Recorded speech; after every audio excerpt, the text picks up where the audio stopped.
What is going on, guys? What is going on, 27 Squad? Welcome back into another video, and today we are going to be taking an in-depth look on the 2020 New York Giants rookie class. Was this the best draft class Dave Gettleman had to offer in the past 3 years? His third draft class, was this the best yet?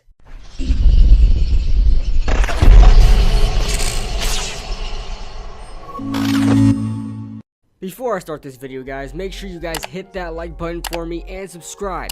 Helps out the channel a lot. Let's get right onto the video. Andrew Thomas, offensive tackle, C+. Andrew Thomas came out as one of the best tackle prospects, in my opinion, out of the 2020 NFL draft, and according to Dave Gettleman and the New York Giants, they felt the same way. We later found out at the end of the 2020 season that Thomas had a left leg injury that was bothering him all year and made him undergo surgery after week 17. But that doesn't mean he should be graded on a curve. Andrew Thomas definitely finished strong, but I had to give him a C+ grade. As a tackle drafted well above any other tackle in the 2020 draft, Andrew Thomas failed to separate himself from the rest and prove he was the best tackle available with the 4th overall pick.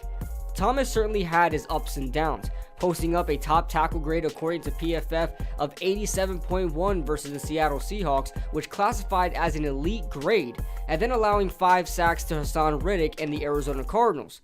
Thomas showed plenty of upside that has Giants fans excited for 2021. Xavier McKinney, safety, B+. This grade is definitely on a slight curve. Xavier McKinney in his playing time with the New York Giants should probably be graded as an A, but the sample size is just way too small to be giving him a grade that high. Starting 4 of the 6 games he played, McKinney only played in 209 snaps in his first couple of games. He was barely utilized due to his injury, and the Giants staff wanted to make sure he was eased in. His best game, in my opinion, had to be week 17 versus the Dallas Cowboys. 4 tackles, 1 tackle for loss, a pass defense, which could have been an interception, and then an actual interception. McKinney was all over the field and could have finished with 2 interceptions in the game, which would have came in second place on the team to James Bradbury's 3. McKinney's interception helped seal the game for the Giants in their win versus Dallas that had serious playoff implications.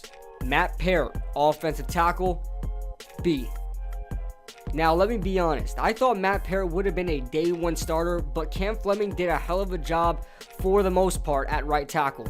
However, Joe Judge wanted to make sure his potential right tackle of the future gets some reps in the season that is meant to be for development. And throughout the season, they were able to get Matt Peart some playing time.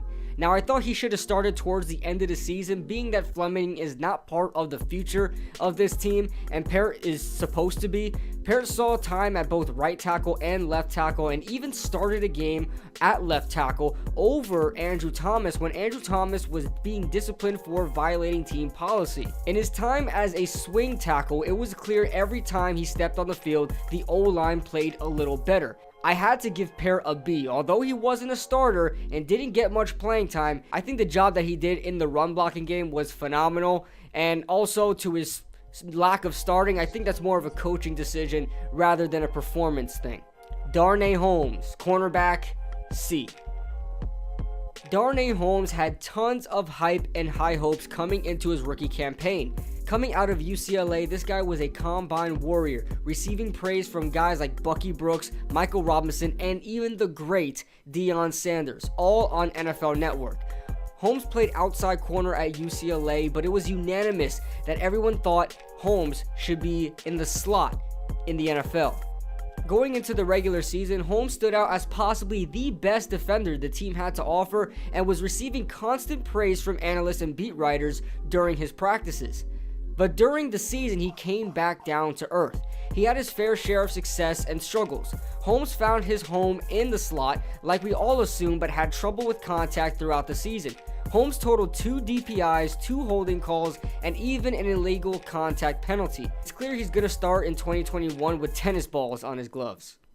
Shane Lemieux, offensive guard, D-.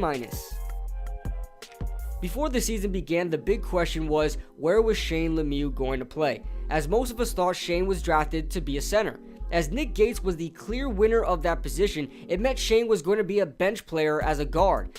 Lemieux didn't get playing time by earning it. Rather, when Will Hernandez caught COVID, he was promoted as the starting guard. His collegiate tape translated well to his tape in the NFL. A nasty physical run blocker and a pass blocker that lacked any technique.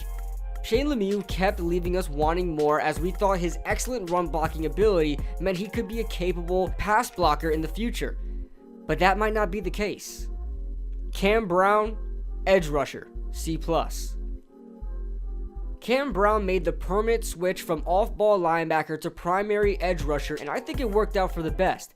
Very fast off the edge, not very strong, but can be an issue if he beats you off the line. He found himself getting some pressures and was involved in other players making a play on the quarterback on a depleted edge rushing unit. He never started and didn't get much playing time, but there's not much to ask from a 6th rounder, so good on you, Cam Brown.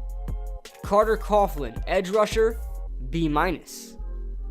Carter Coughlin had a better season than his fellow draft pick Cam Brown and had more playing time. Coughlin continues to impress me because there's not a particular physical attribute that Coughlin is good at, but his football IQ and mental awareness continues to help him compete as an undersized pass rusher.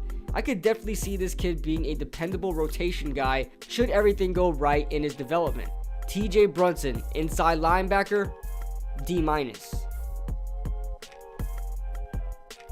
Now, I didn't really grade this an F, even though he didn't get much playing time. He made the team and was playing special teams, but TJ made the team only seeing time on special teams. He made a bit of a name of himself in training camp, but that quickly died down. He was expected to make the roster, so it's a plus that he even made the 53. Chris Williamson, defensive back, F. Chris Williamson is someone I thought had a chance on this young defense. As a guy that looks to be versatile to play slot corner and safety, I thought that he would at least make the roster as a special teamer. It turned out he didn't, so unfortunately there's no other way to grade this pick but to give an F. Best of luck to Chris in the future. Tay Crowder, inside linebacker, Mr. Irrelevant, A. Yes, a 7th round pick received an A. What do you think of when you think of Mr. Irrelevant? Certainly, Tay Crowder broke the mold of the name and found himself being anything but irrelevant. That doesn't mean he needed to be a star on the team or break records. This man has not only made the roster, but got significant playing time stepping in for the injured David Mayo. Tay Crowder also found himself starting 6 games and also made some key plays in games like the fumble for a touchdown versus Washington. Great value for the pick.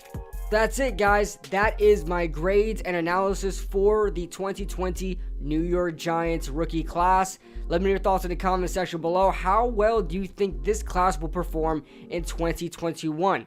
Like I said, I'm always open to you guys' comments, so leave them down below. I'll see you guys in the next video. Woo!